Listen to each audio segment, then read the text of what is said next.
The room smells faintly of antiseptic and lavender. A man lies in a hospital bed, his body fragile beneath the thin blanket. His name is Harold, though no one has called him that since grade school.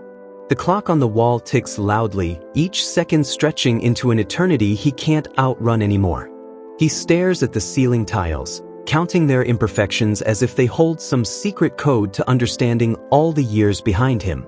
There are 5 cracks near the corner by the window, 5 cracks that feel strangely significant now.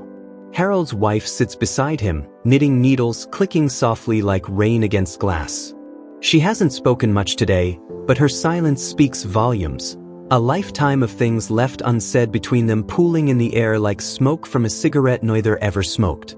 Their son stopped visiting weeks ago. Harold doesn't blame him. They never really knew how to talk to each other anyway. Work was always more important than words. Inspired by the real experiences of Bronnie Ware, a hospice nurse who listened to the final confessions of the dying, this moment feels achingly familiar yet deeply personal.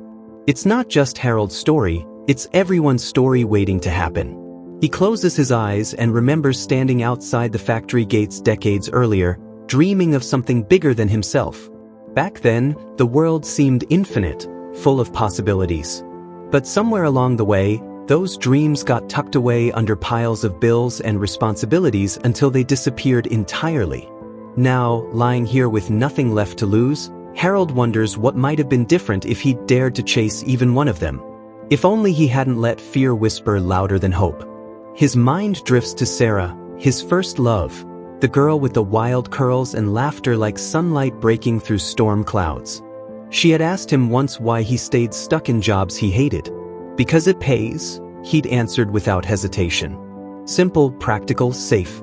Yet every time he saw her after that, there was sadness in her eyes, as if she already knew they were growing apart. Eventually, she moved away, leaving him alone with his excuses. And when he met Evelyn, his future wife, part of him wondered if settling down meant giving up not just on Sarah but on himself too. Evelyn shifts in her chair, pulling him back to the present. Her hands tremble slightly as she knits, though whether from age or emotion, he can't tell. How many evenings did they sit together like this, side by side yet miles apart? Conversations dwindled over the years, replaced by television static and polite nods during dinner. Love became routine instead of passion, duty instead of connection. Maybe that's why their son grew up feeling so distant. It wasn't just Harold who failed, it was both of them. Outside, the sun dips below the horizon, casting long shadows across the room. Harold thinks about mornings spent rushing out the door before anyone else woke up, eager to escape into work where expectations were clear-cut and manageable. At home, emotions tangled messily, impossible to untangle without risking everything.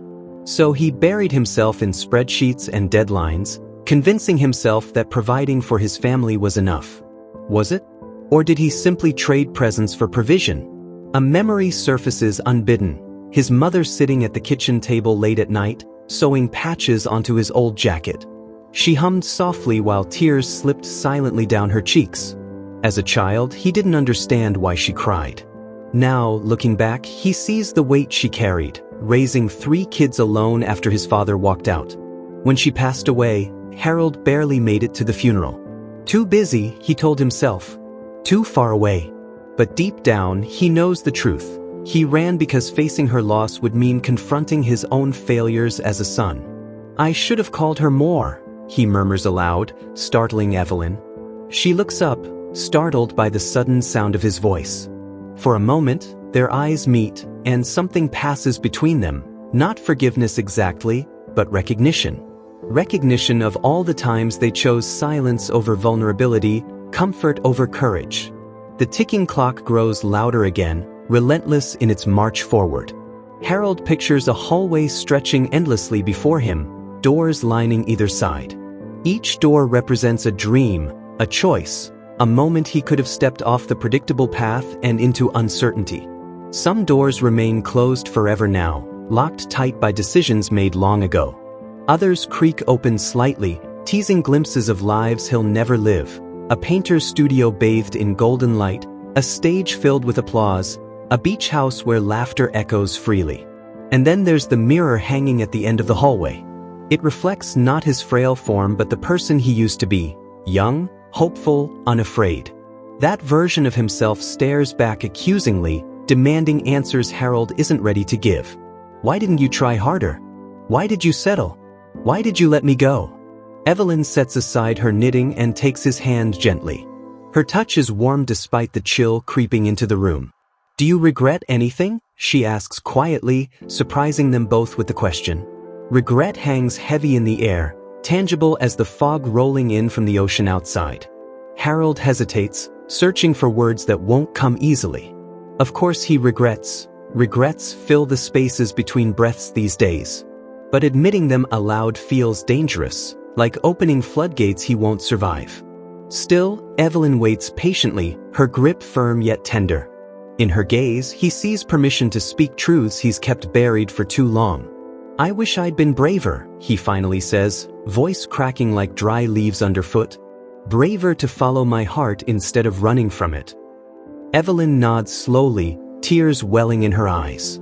Me too, she whispers, almost too softly to hear. And just like that, the dam breaks. Words spill forth unchecked.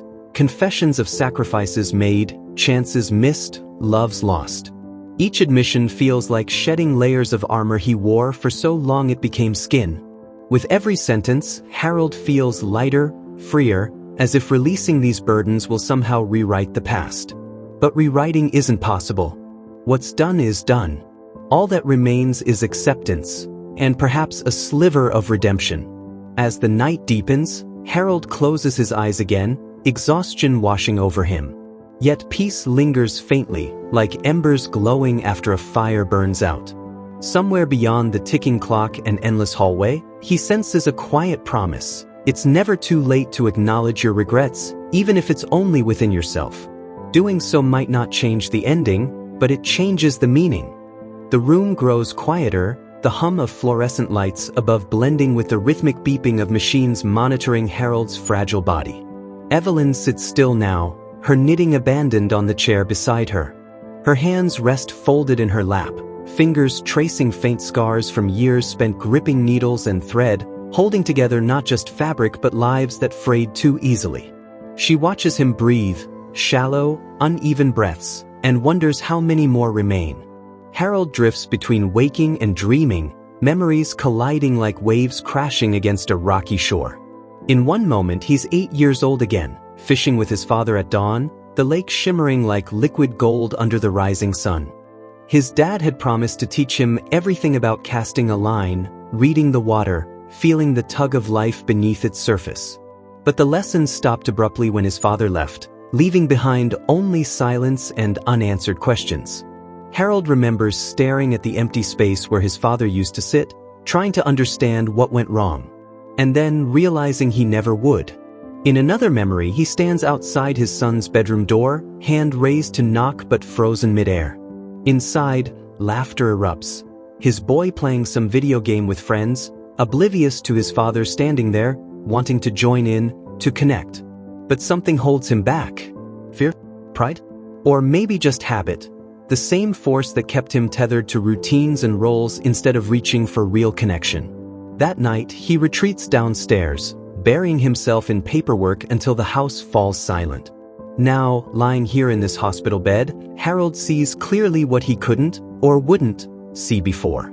Every choice he made out of fear or obligation created ripples that spread far beyond himself. The sacrifices weren't noble, they were cowardly.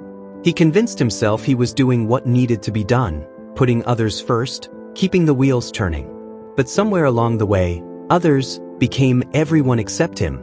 And now, as the clock ticks closer to midnight, he realizes he doesn't even know who him is anymore.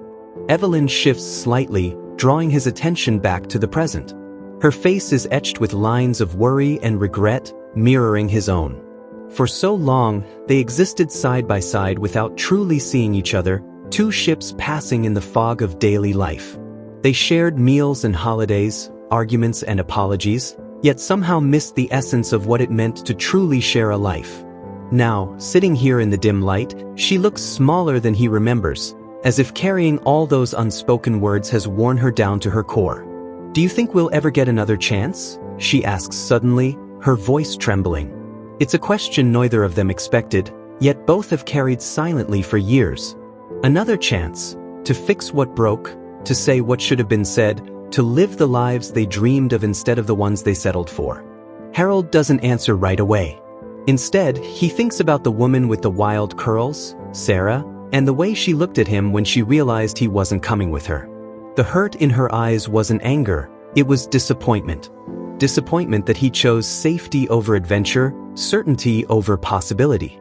At the time, he told himself it was practical, necessary. Now, he knows it was just fear wearing a disguise. I don't know, he says finally, his voice barely audible. But I think maybe it's not about getting another chance. Maybe it's about making peace with the ones we had. Evelyn nods slowly, tears spilling onto her cheeks. She reaches for his hand again, her touch grounding him in this moment, pulling him back from the swirling currents of memory and regret. Together, they sit in silence, the kind of silence that feels sacred, filled with all the things they can't say but somehow already know. Outside, the wind picks up, rustling leaves against the window pane. Somewhere in the distance, a dog barks, its lonely cry echoing through the night. Harold closes his eyes once more, imagining himself walking down that endless hallway again. This time, though, he stops at one of the doors, the one marked family. Hesitating only briefly, he turns the handle and steps inside. Inside, the air smells like fresh-cut grass and summer rain. His son is there, younger than he is now, building a fort out of blankets and pillows. For a moment, Harold hesitates, unsure if he belongs. Then his son looks up, grinning wide, and waves him over. "Come help me finish this," he calls, excitement lighting up his face. Without thinking, Harold kneels beside him, laughing as they work together, their voices filling the room with joy. When Harold opens his eyes again, the vision fades, replaced by the sterile hospital room. Yet the warmth lingers, wrapping around him like sunlight breaking through clouds. He squeezes Evelyn's hand gently, letting her know he's still here, for now. And perhaps that's enough. Not fixing everything, not rewriting history, but simply being present in this fleeting moment. Acceptance isn't erasing regret, it's learning to carry it lightly, like a feather instead of a stone. As the first rays of dawn creep through the window, painting the walls in soft hues of pink and orange, Harold takes one last, deep breath. The clock keeps ticking, relentless as ever, but its sound no longer feels oppressive. Instead, it feels like a heartbeat, a reminder that even in endings, there is rhythm, purpose, beauty. Feel like you're meant for more, but don't know how to get there? You're not alone. Every success story starts with doubt and a spark. The Self-Made Millionaire, Zero to Wealth isn't just a book. It's your roadmap to purpose, confidence, and success, built on real lessons from real millionaires. One reader said, "It didn't feel like a book. It felt like my future talking to me." Inside, you'll find the exact mindset and principles used by the world's most successful people. No fluff, just real, life-changing wisdom. Ready to take the first step? Get it 100% free. Just subscribe and comment "book" below.